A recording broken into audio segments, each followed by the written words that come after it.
Western railway મજદૂર સંઘ દ્વારા તેમની પડતર માંગણીઓના નિરાકરણ માટે આંદોલનનો શસ્ત્ર ઉગામવામાં આવ્યો છે। આ માટે કેન્દ્રીય કર્મચારીઓ દ્વારા વિરોધ સપ્તાહની જાહેરાત પણ કરવામાં આવી છે।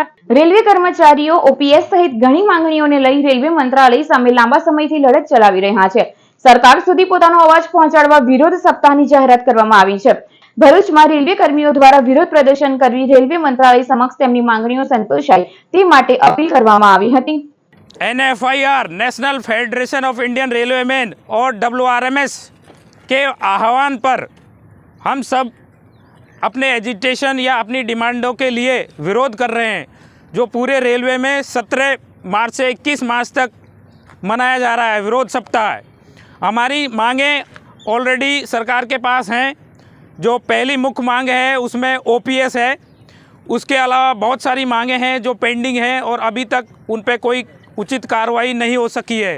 तो हमारा अनुरोध सरकार से यही है कि हम सब कर्मचारी, central government employees, railway employees 24/7 hours काम करते हैं, उनकी मांगें जायज़ हैं, उनको माना जाए।